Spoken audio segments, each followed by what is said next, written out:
say the Nakba. The Nakba, for those who know, I guess many of you know it, it's so far was the biggest historic event that shaped the Palestinian history. And we try every year in this date to speak the stories that happened in the Nakba in 1948. What happened to the villages, what happened to the people, how indigenous people became refugees, how the land was confiscated and turned into a new identity. So far, as an activist, whenever I spoke about the cause of Palestine, I referred to the Nakba as the biggest event. And now with what's happening in Gaza, I'm shy to say that. Because what's happening now in Gaza is way, I don't want ever to compare pain with pain, but it's, I find myself losing words to describe what's happening there. And I want to assume that you are here because of that. I know many of the faces here are the ones who stand with us in demonstrations and many actions. And we are in a crossroad of asking, is what we are doing or what we have been doing still on purpose? Is it feeding the goal that we want to reach? And we are in crossroads of asking, what is nonviolence in times of genocide? What are the actions that are required in times of a genocide so well documented? So I wanted to use the time that Sami is here and invite for 3 days activism. So tomorrow we will have at 9 o'clock in the morning, I guess many of you will not be here, but especially for the Tamera community, we will establish, or we will start this morning. Me and the Palestinian team, Andy and Dara, prepared the place, and tomorrow we invite you to bring your agriculture tools, whatever you have, to make an action with the land, to create a memorial site for this, for what's happening. But actually, it's not what we want to remember is the genocide or the Nakba. We want to remember in this memorial site the beauty of the Palestinian people, the resilience of the Palestinian people. So invitation, whoever wants, also guests from outside, tomorrow at 9 o'clock. And on the day of the Nakba, we will have many other events that we are holding this space, holding the memory and holding the hope. And now I want to turn to you because I am curious. Many of you I do not know, and I want to ask you, it's a different layout of a conversation. Usually invite a person and we will speak to you and then you'll have questions to us, but actually I want to ask you, what brings you here? Simona. Yeah. Suddenly I see your face that I didn't see for 15 years. Hi, good to see you. That's me, I'm bad when Welcome. This is how I react to people. So what brings you here? What brought you with the title? So when I sent this invitation, the relevance of nonviolence in times of genocide, what is your question for this? What is the question that you are busy with? And with these questions, actually, we will build this conversation with you. Thank you. So maybe we take a moment, you breathe in, feel comfortable in your seat, you are welcomed, you are safe, and you can come in contact with your heart and ask, what is my deepest question toward the topic of nonviolence in times of genocide?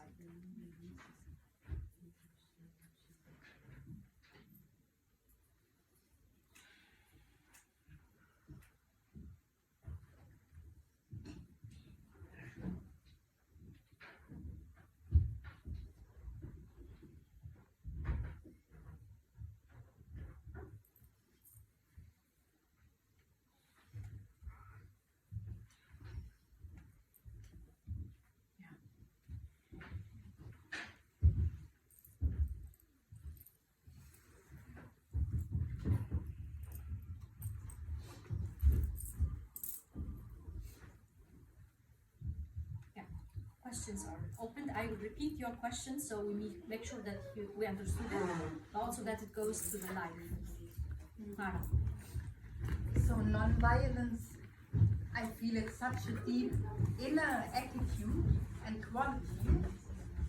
And how do you deal with it in your inner when rage comes up, when anger comes up, when frustration, pain comes up? So that's my question. So the inner point of non-violence, and what do you do with anger, with frustration, when all of this comes up? Yeah, this is the main.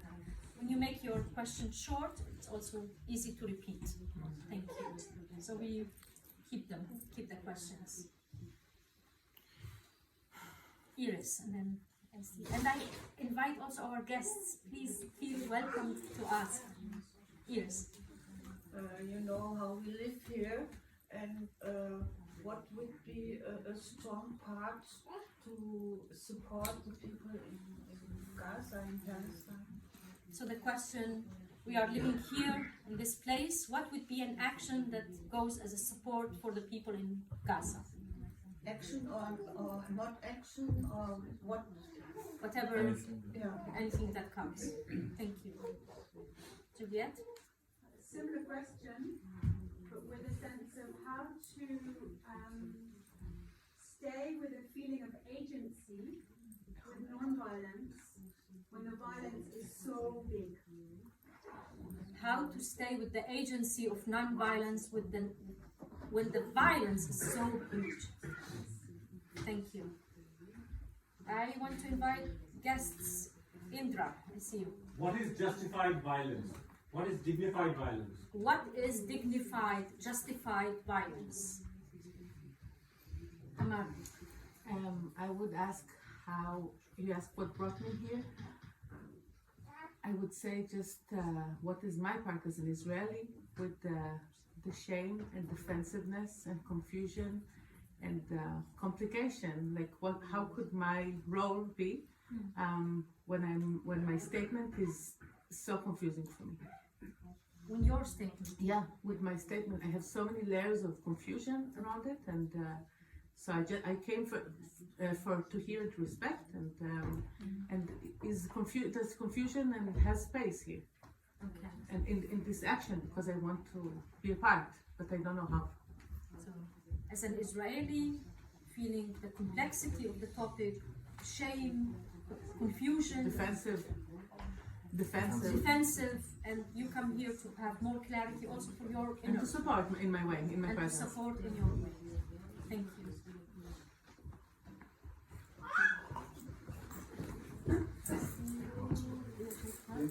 I was thinking related to non-violence.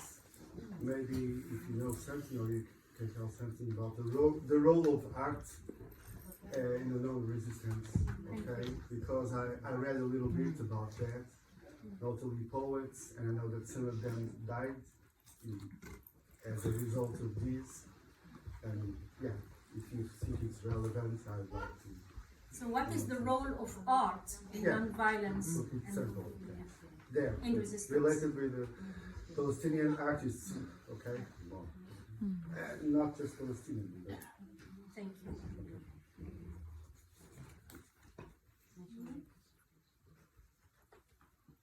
How do you handle the emotional charge in your body of being exposed again and again and again, and the natural healthy aggression that might come up, and where to put it? How do you handle with your emotions that comes again and again in face of such violence, and what to do with it? Yeah?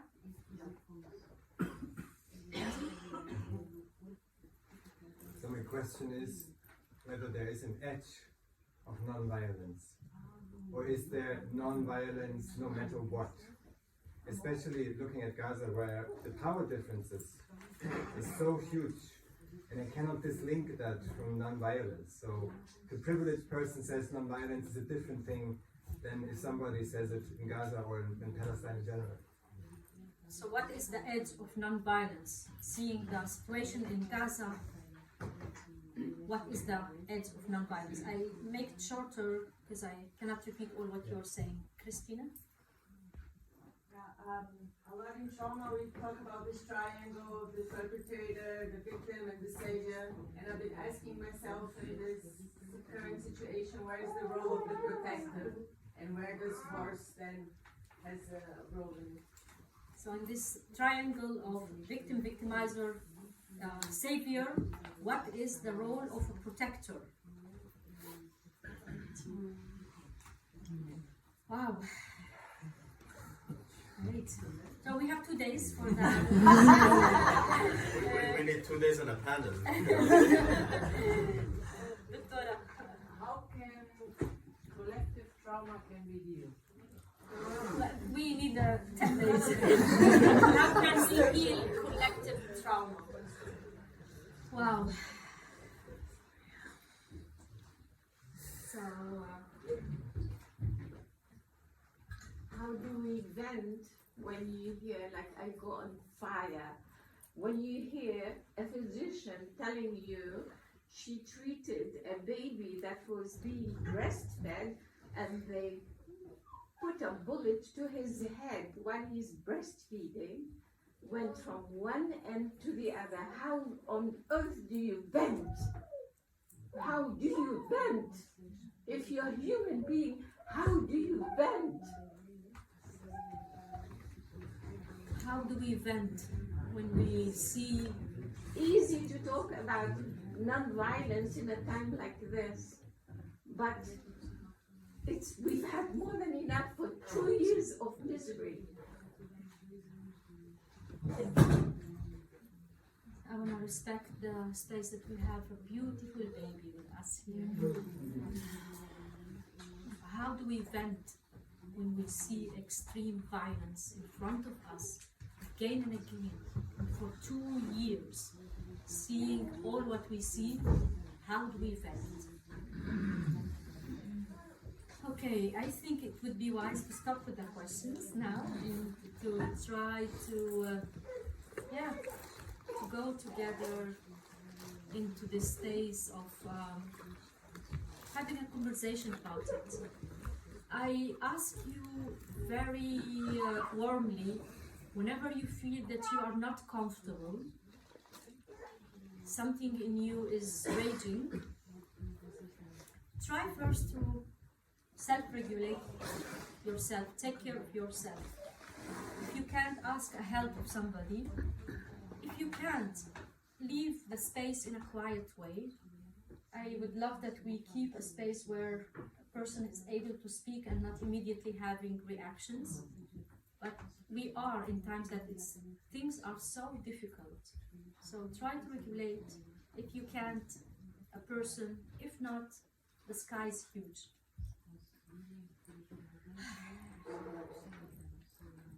Ciao, Sami. It's a person who created an institution in Bethlehem for so many years, Holy Land Trust, and the main topic was nonviolence. And you are also now in another position of Nonviolence International. And you are based in Beit Jala, next to part of Bethlehem, and being in these 2 years in the direct effects of genocide to your relatives in Gaza, and having all these questions, can you start wherever you feel you want to start?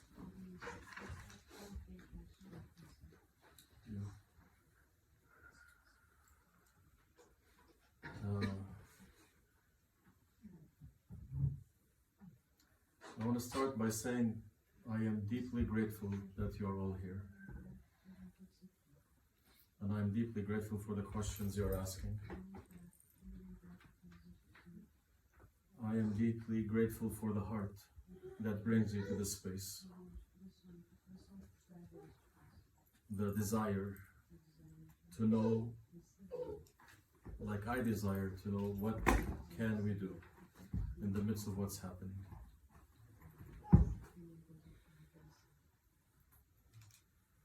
And I want to start by saying I don't have answers. I am in the journey.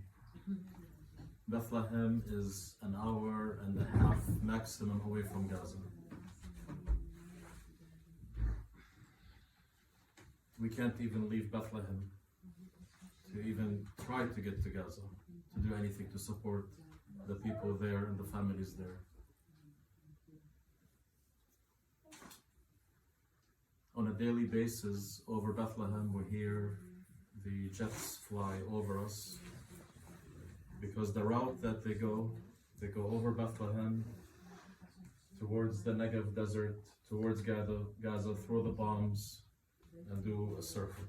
So every time I hear a fighter jet, I know there's a bomb that's going to be thrown on Gaza. And every time I know 1, 2, 10, 20, 30, 40, 50, 100 people might be killed from that bomb. And they're almost daily. And we sit there.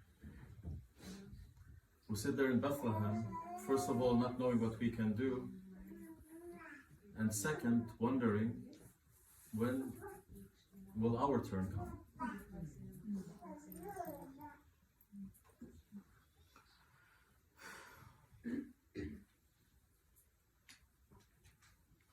One of my biggest fears when the genocide started in Gaza was that for this specific, I would say, Israeli government, this is an opportunity to do what they had always wanted to do,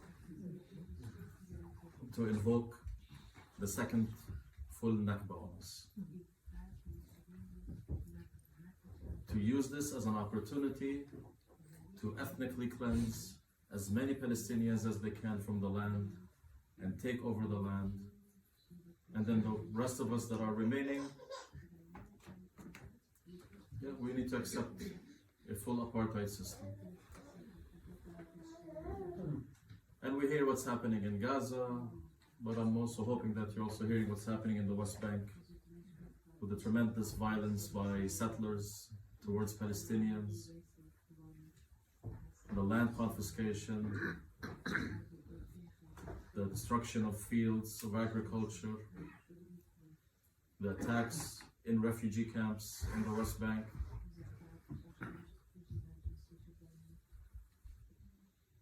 And so I was sharing, part of the anxiety that I live is really not knowing if today will be the day they will come to our homes and do the same. And to be blatantly honest, if the world has been able to remain silent to the level it has in Gaza, then why would it not remain silent when they come to me?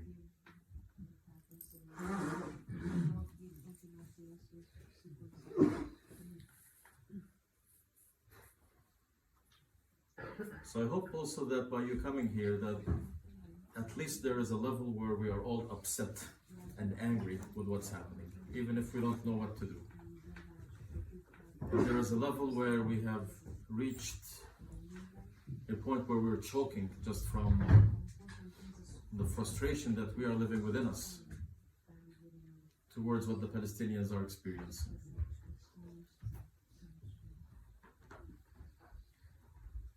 And anger is good. This emotion actually in these times is really needed. Because if you're not angry, then you are indifferent. And if you are indifferent, then you are fully supporting the genocide.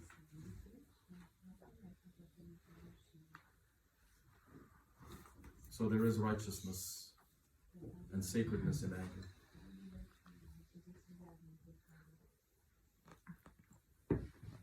When we read stories of prophets in any tradition, there are stories of anger towards the systems of oppression. And it's very, very important for us to be angry. And what do we do with this anger becomes the question.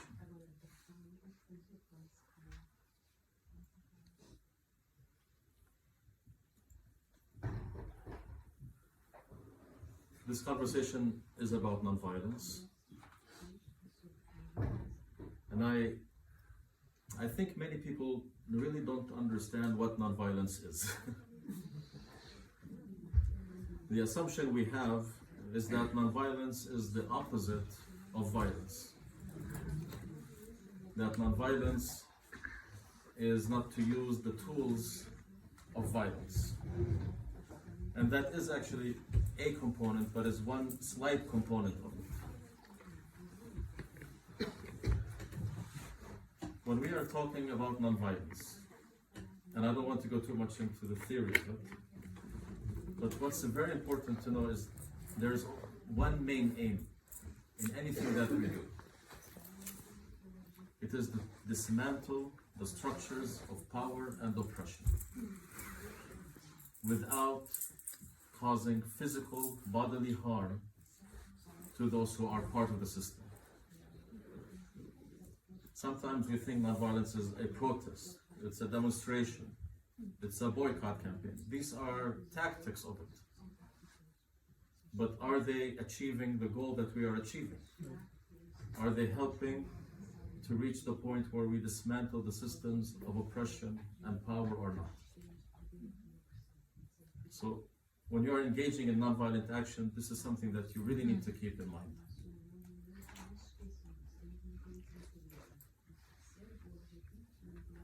If I do a sit-in campaign somewhere, what is the effect? Getting some media attention, putting some Instagram posts, or are we influencing the systems of power themselves? This is the core of what nonviolence is. This is what Gandhi was doing in India, dismantling the British Empire's power in India. Martin Luther King, dismantling laws that were racist against the African American community there. He wasn't just doing an action for the sake of action.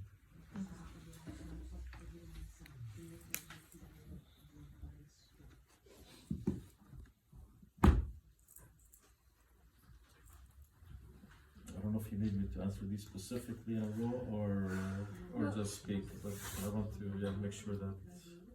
No, wherever you feel it as you weave between the questions. We don't have to answer all of them, but a question that comes to me now when you are speaking about the aim of nonviolence is to dismantle the system that created what we need to fight against. So in a way, actually, if we are not busy building an alternative for these systems, we are not also helping dismantling them. Yep. How do you feel it? Yeah. No, we know. I mean, we've seen this throughout the world in many actions and activities where fighting a system and not creating the alternative for it only leads to that system re-emerging in a different way. And I would give the most recent example and the biggest example is what happened in Egypt. I think everybody knows Tahrir Square and the amazing nonviolent actions that were happening there. And they were just aimed at dismantling the Hosni Mubarak system.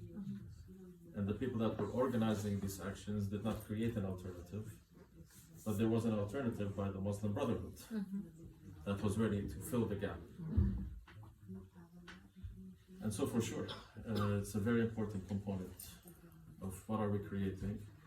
And I would say to that, specifically in the Palestinian context, and this is something that A'ida and I are very aware of, is one of the aspects of nonviolence that we are engaging in is that aspect of resiliency and steadfastness and creating that sense of what comes after. It's a project where we are organizing meetings for Palestinians. Now, at least in the West Bank, we did also one meeting for Palestinians in Jordan to talk about what it means to be Palestinian. Because part of what the system of oppression does, and we've seen this throughout history in all colonial systems and indigenous communities, is the concept of divide and conquer, where they take a certain group of people and give them privilege over others from their own indigenous community, and then allow them to fight each other. And so within the Palestinian context, the Israeli colonial system has created several layers of privilege and identities between us. And this is one project that we are also trying to address together. How do we dismantle that within our own community to stop the internal fighting that we have within us. Maybe another component is to ask ourselves, who are we without the conflict? Let's imagine we don't have the occupation. And who were we also before that?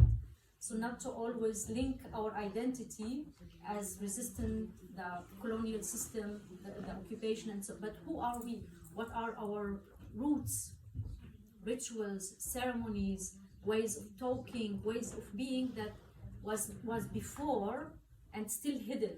So to invest enough energy to imagine who are we before that. And then that goes to the question on art, because that has become a very important part of the conversation we are in. Returning to our indigenous roots is also returning to our song.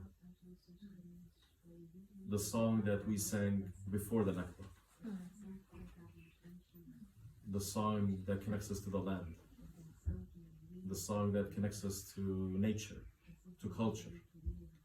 The art, the drawings, the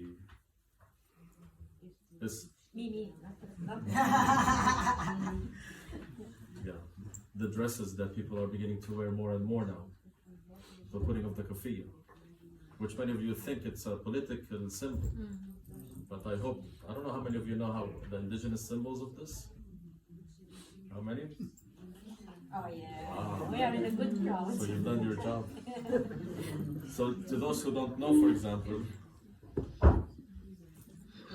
the symbols of the kufiyya, there are two symbols. This and this. And they're very, very much connected to two things. Water and land. This is a symbol of a fishing net. And this is a symbol, each one of these is the leaf of an olive tree. And these are the path roads that connect communities together.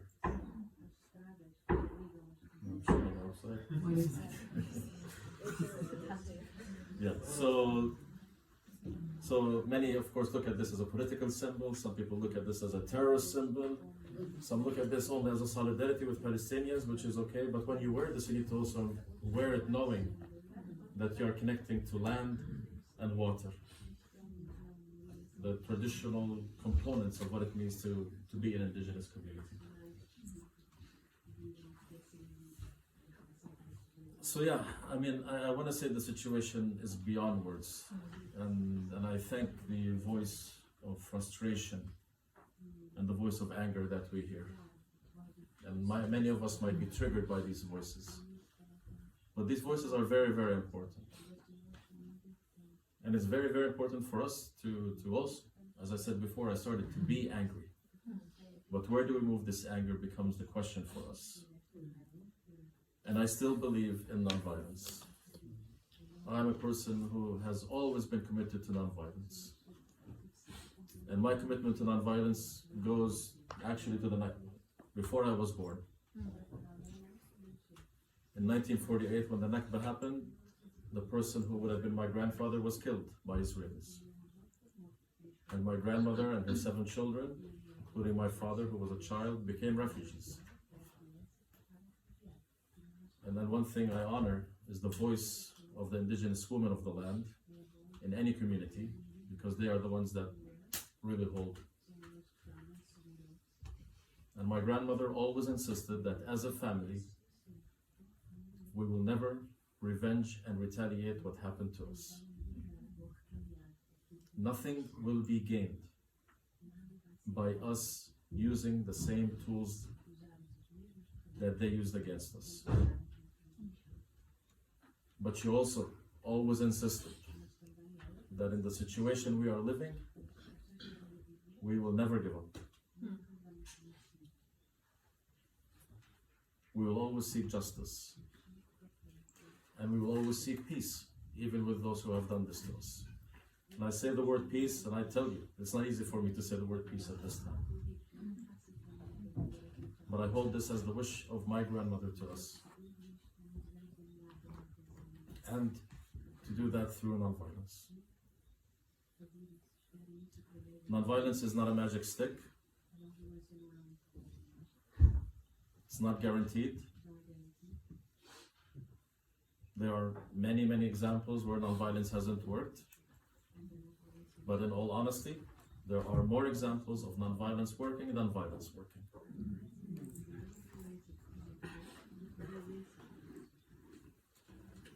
And again, I go to this question. Indra asked, is there a form of violence that people can use that is justified?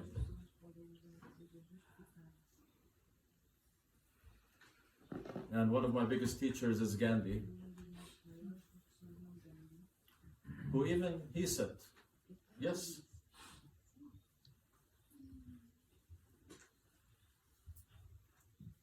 But to understand in the deepest way that if I engage in violence, and that's what he said, it's coming from absolute weakness, in my inability to find a non-violent solution to the situation I'm living in or experiencing.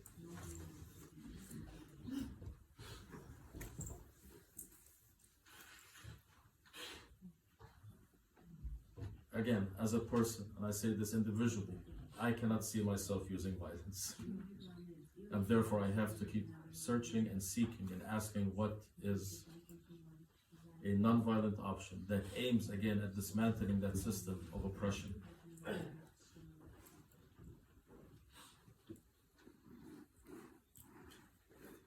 And I think for us as Palestinians at this time, the call for us is a call for resiliency. Now, if we engage in protests and demonstrations, we will be shot at. I have many non-violent activist friends who I worked with, who I've trained, that they were arrested after October 7th. They were taken from their homes without doing anything, just because they were activists. And at one point I was, and many times I still wait for my turn to come. And they were put in prison and they were treated as non-violent activists, but they were treated as the militants that they were arrested. And many of them spent 4 months and 6 months in these prisons, and they were broken. Men who were so strong and committed to non-violence, they left broken, their hearts broken. And so it is actually very, very dangerous to engage in non-violence. And this answers this question that we always received as Palestinians. Again, this question of, why don't you engage in non-violence? If you only engage in non-violence, and we've always said this, systems of oppression do not like non-violence. But what is non-violence to many people? Not you, but to many people in the West. It's for us as the indigenous communities to look civil to you, to look like you, like the protest, the demonstration, the sit-in. And when we engage in violent acts, what we become. But sorry to say, if colonial systems engage in violence, what are they? Armies, states, power, defense, military uniforms that are respected and honored, saluting them, soldiers, fighter jets, tanks. We look at our military with respect, but when indigenous communities resist with arms, terrorists. So we have to fight for our right to resist and our right, a legitimate right to use whatever means we feel is important. And I want Palestinians to engage in non-violence because I believe it's a better option.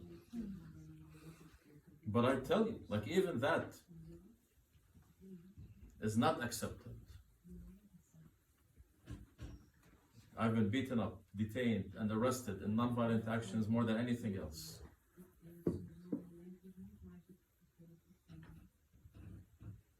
So yeah. When I look at groups like Hamas, I don't agree with them. I've had arguments, I've had my fights with Hamas. But at the end of the day, to answer your question, I cannot tell somebody what to do and not to do when their life is threatened to the point that what's happening in Gaza. Doesn't mean I support it. But I cannot be the one that preaches to them that what they're doing is right or wrong. Very strong, and often for indigenous culture, communities and protesters and people who are trying to protect themselves, getting breaches of non-violence, especially from people in comfort zones, especially from people in the European center of the world, it really feels bitter because people don't know what is happening on the ground, and there is the breaching toward. I often say it is really a strong invitation. Come and visit. Come and visit yourself. Also now I see few Israeli friends here, maybe some of them never have been in the West Bank or Gaza. Go and visit. Maybe they have been. I don't want to touch that image.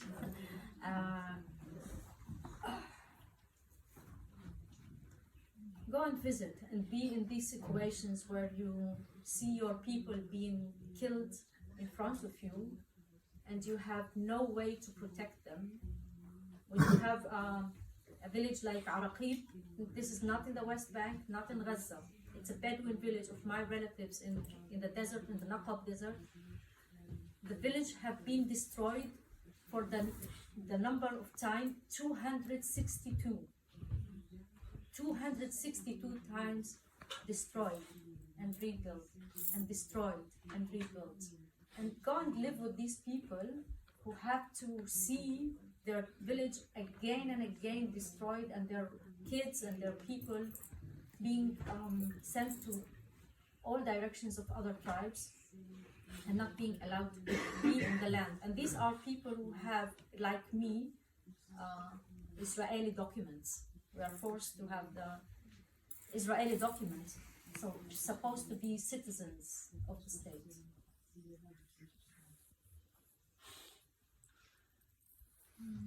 Sami, if I take it to another direction, you've been engaging a lot with Israeli activists.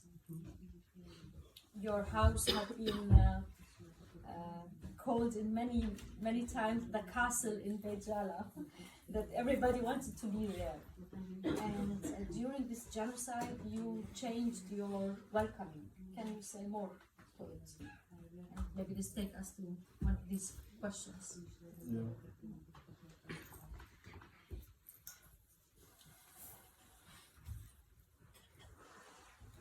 So like A'ida said, my house in Beit Jala was a community house. Many people came, even helping me set up an agriculture water system, but I still need to work on it. But after October 7th, it became very, very difficult for me to welcome Israelis to my house. And especially Israelis that wanted to argue with me, to try to find some language that wanted me to soften my language and my stand towards what's happening to my people. Let us find a way to get along. Let us find a way to stay in a little bubble and be together in the midst of this. Knowing that many of them, their relatives were in Gaza, and they were still coming to me and doing this. Knowing that many of them justified the war itself. I've been working with Israelis for many, many years. We've been in deep processes together, in ceremony together, and love school together.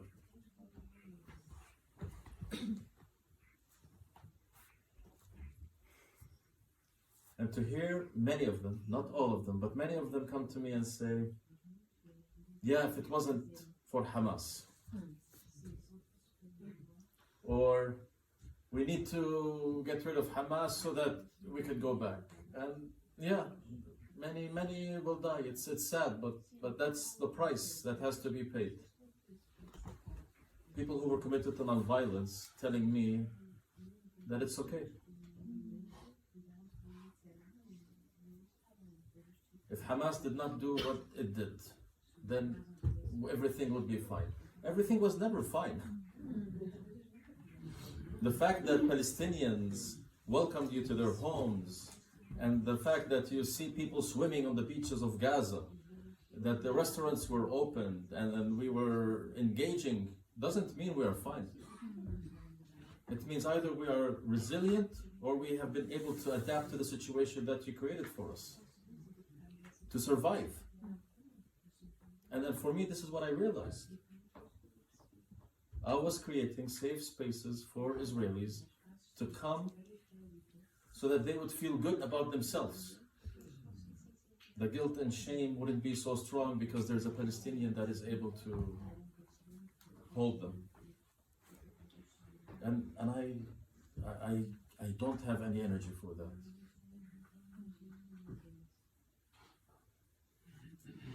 I can't watch a news item and hear about 200 Palestinians being killed, and then that evening sit with Israelis and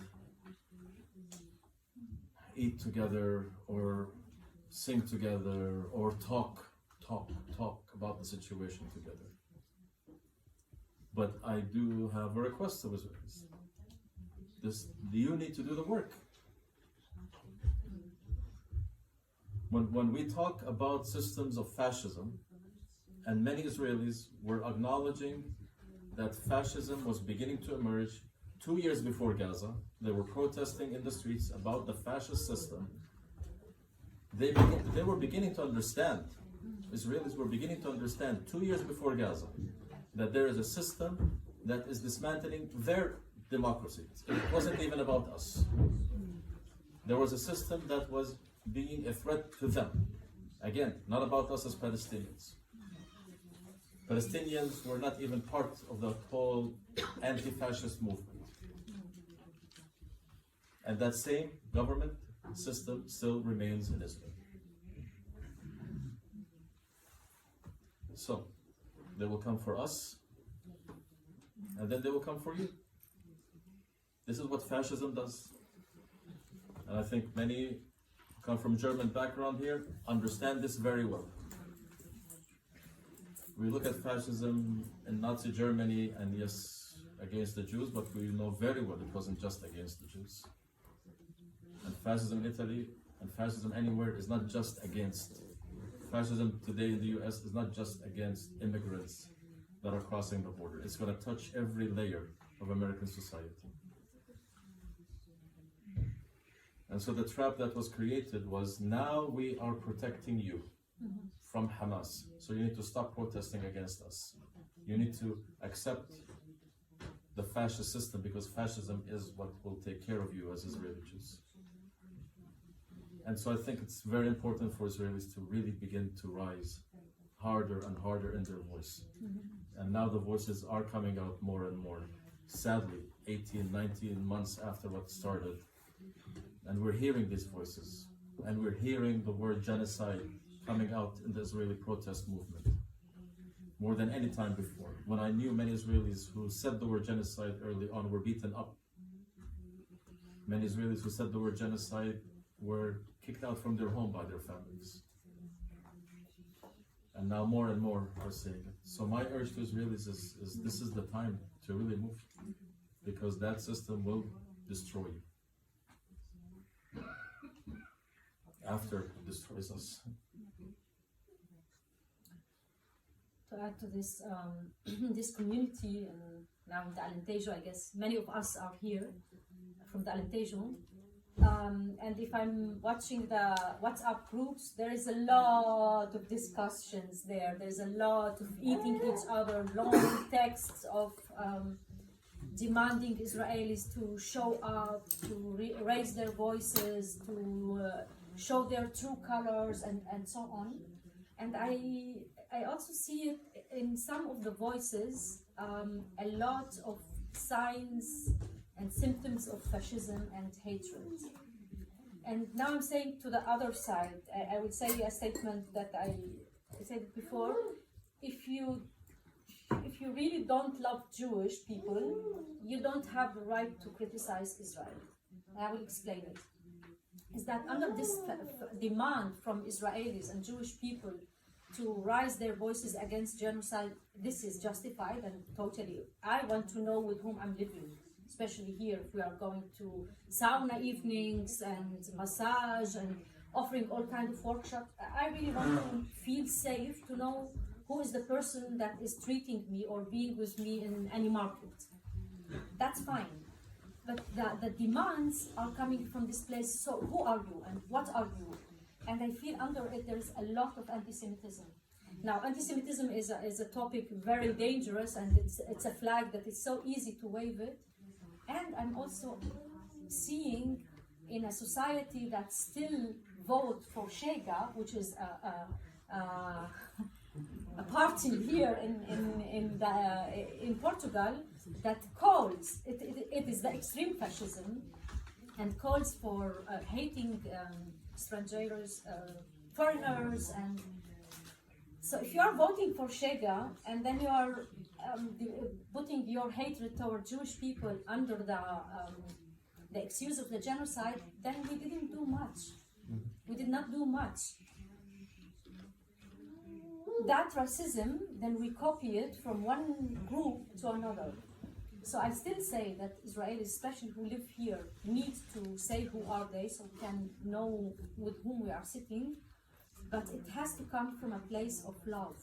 For me, the base of nonviolence is based on love, and love not only between humans, it's love as a state of mind, love for life, that life thrives and not for whatever is alive.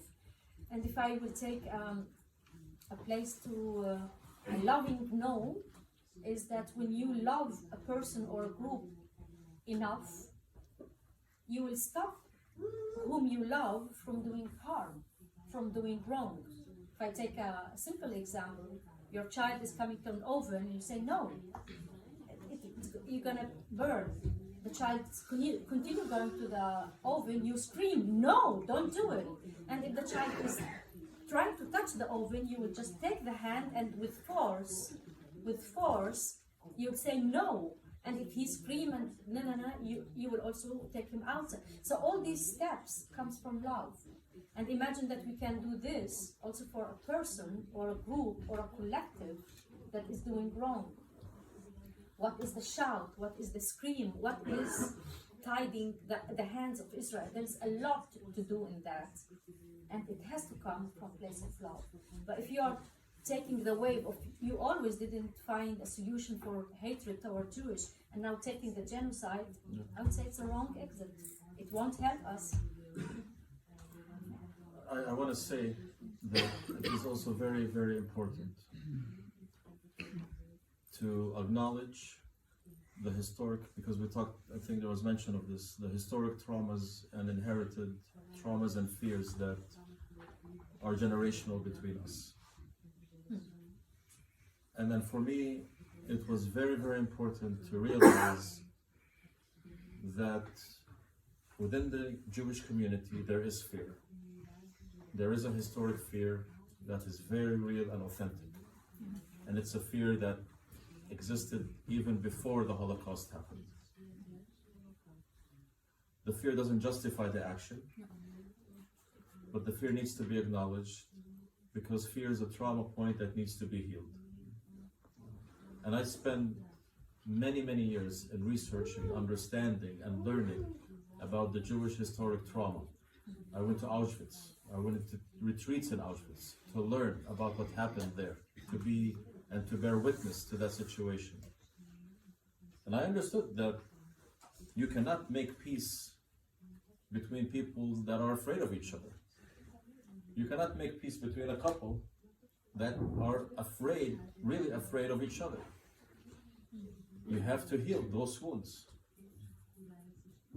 And the challenge that I've always said is when absolute fear is not addressed, the only way to address this absolute fear is to create absolute power.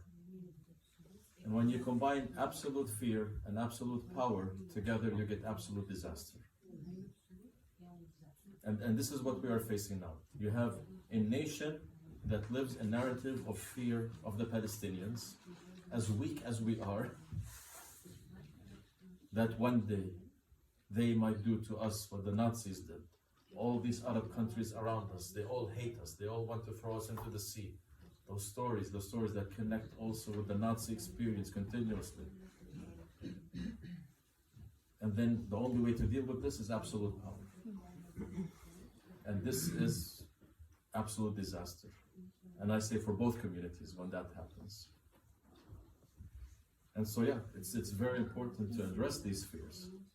But at a certain point, like what we're facing now is khalas. Stop. And this is the voice that I think is very important. As I said, our work in Palestine now is about steadfastness and resilience. About what, sorry? Steadfastness, to remain. Okay. To remain in our homes as much as we can. The actions that are needed now is from the international community. And for you to have the courage to say no.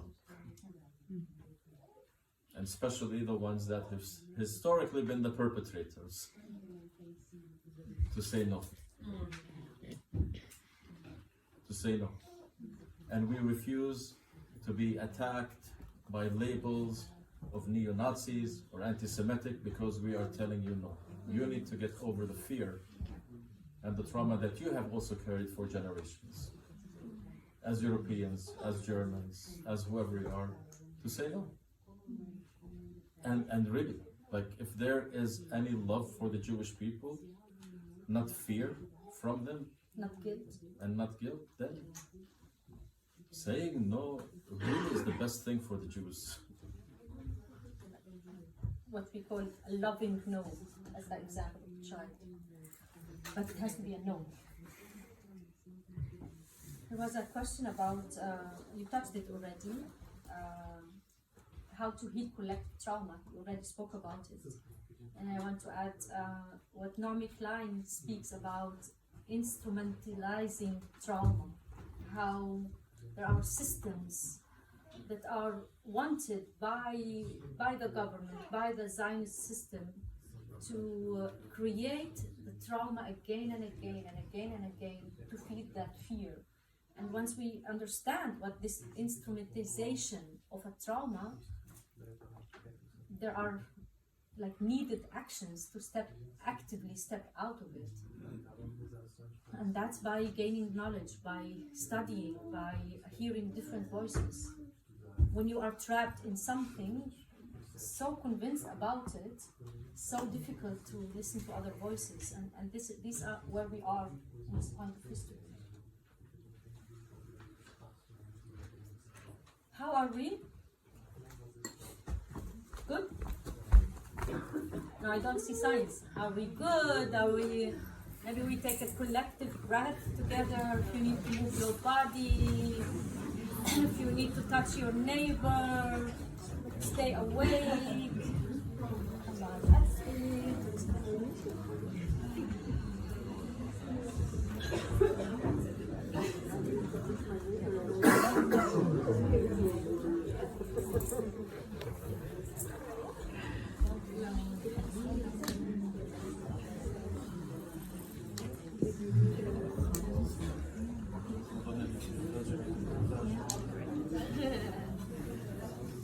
Okay, so we come back.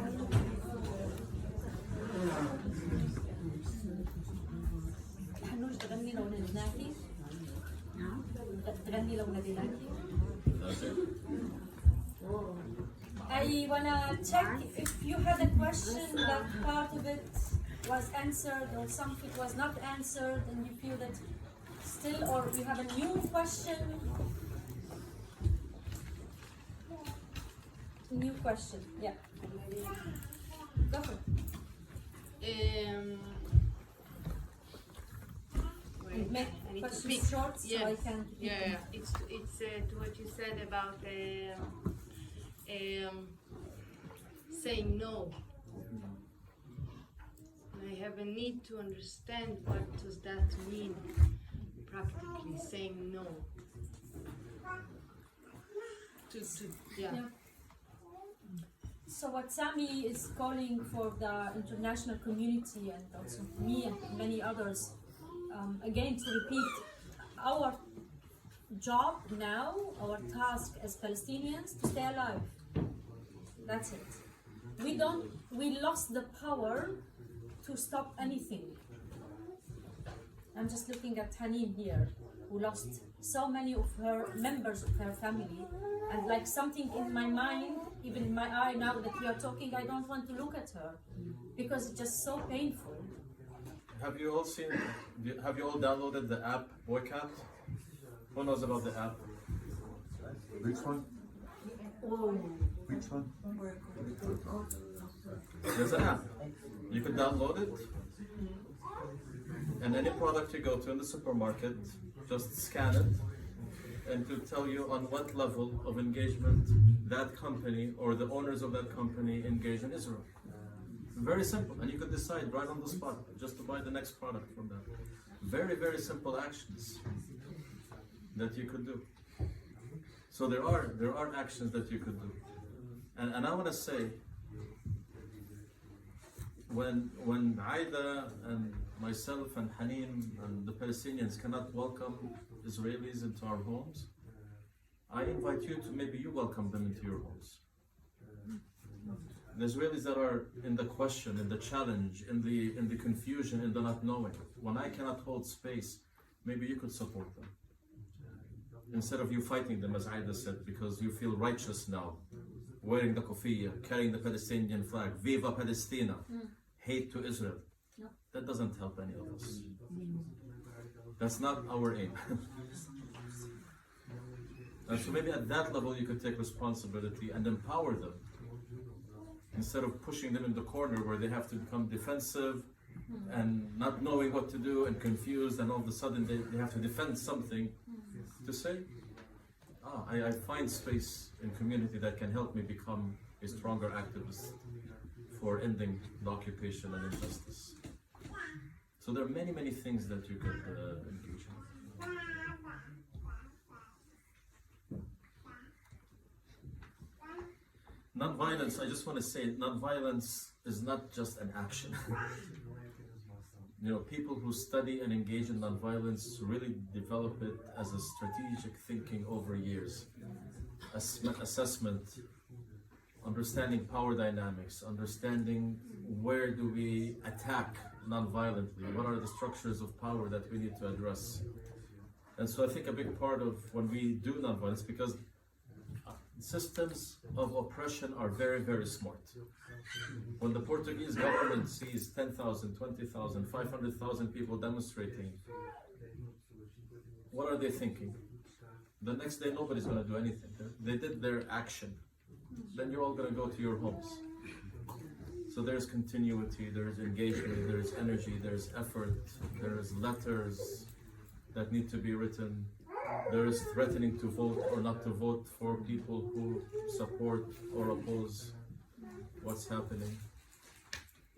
So, and I'm telling you, I'm very thankful to see the big demonstrations. It gives us a lot of hope. But how do you take that and build on that to the next level, to the next level? And really, as A'ida said, at the end of the day, Palestinians and Israelis are there. This is not a colonial system where the French left Morocco and went back to France, or where Britain, India. the Britons left India and went back. They're gonna be there. And we need to find a way where we live together in justice and peace. And equality and equity. Yeah. And this is what we need to support.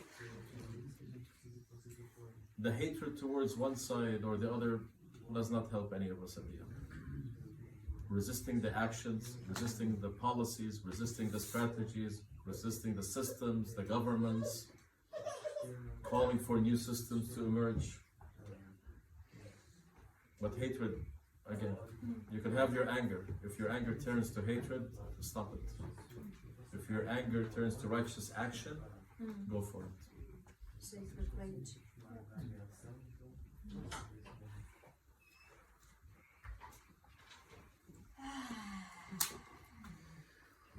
I think we are good. Round. Iris, last question.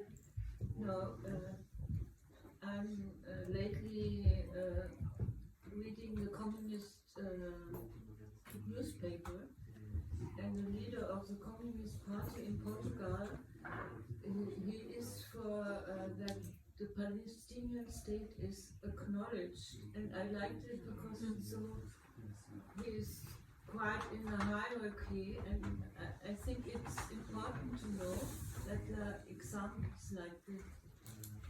Yeah. Thank you. I would like to invite Sami and Claudio soon and Hanien for if you feel good, for a song. But before a song, I would like to just maybe open the space for a few minutes for voices. What did land with you? What do you take from the space? So, Sami, both of us can feel what did we speak? So what did land with you? What do you take from this talk?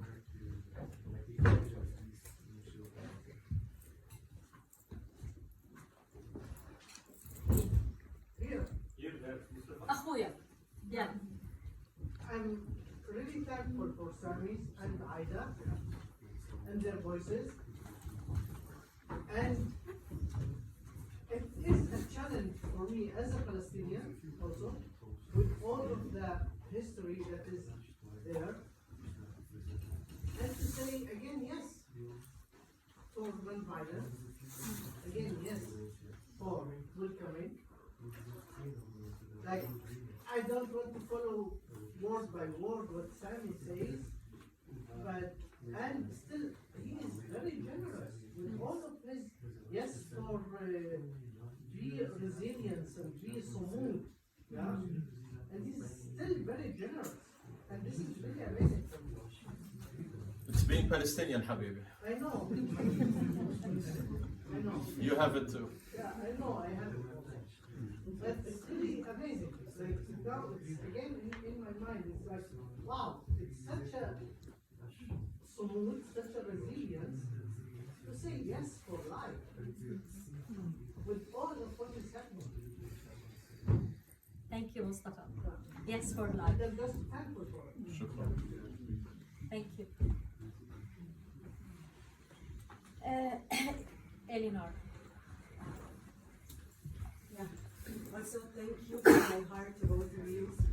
And I want to say that something that stays with me is that fascism in the end doesn't stop at the first front of who it's against, and it will keep hitting the base of the system itself, of the ones that are oppressing. It will come towards them in the end, and I think it's not something that happened only, will happen, it already happens.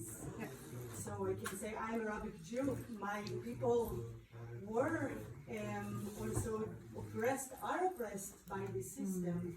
On another level, there is this hierarchy that we are part of. And I also want to say that part of what gives me hope is not only thinking about what models we can create, but also knowing the war models that we lived by, Jewish and Arab Muslims.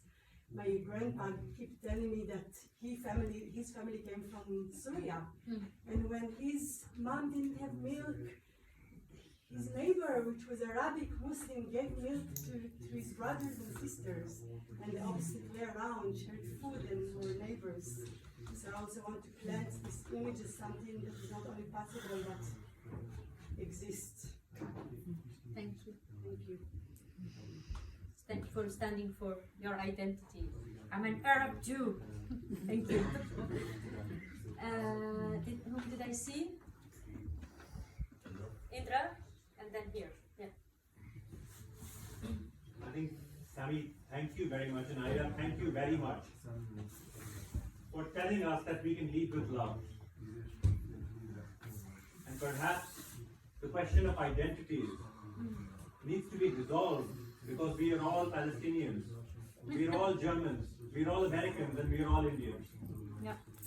In the end, if we are oppressed, then we are oppressed, and we must come together. So thank you for still preaching love. Thank you. Shukran. Thank you.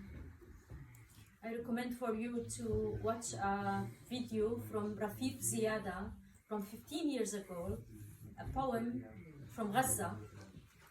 We teach love, sir. Very strong. Search it. It tells you a lot about the resistance of women in Gaza. And love. I would say, like, the last sentence that you were saying was for me the most relevant because as a person who I come from the West, like, yeah, in there, they know all directions of this shit.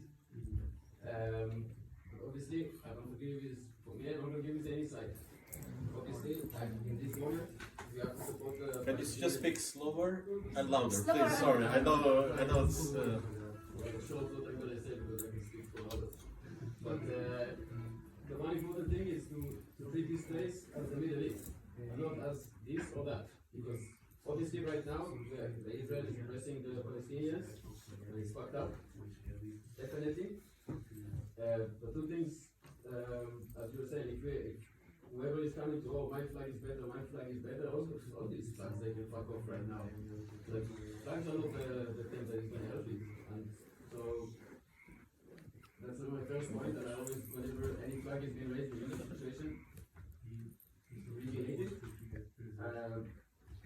And the other thing is, friendships between people is what can do. My mother, she's volunteering in a place that is making after hours for kids, Arabs and Jews.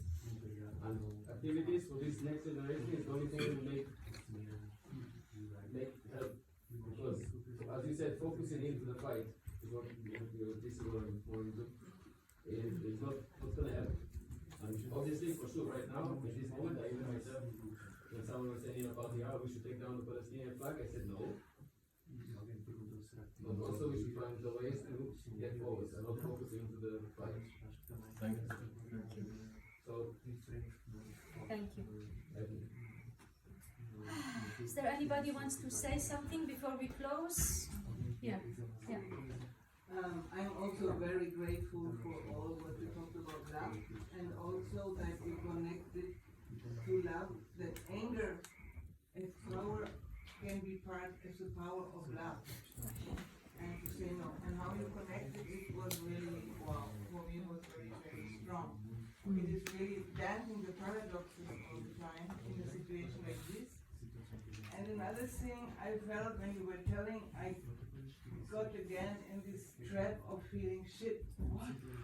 You cannot do anything. Okay, you can this sort of helplessness, and then in this moment you said, okay, we are also focusing on what is coming afterwards with love.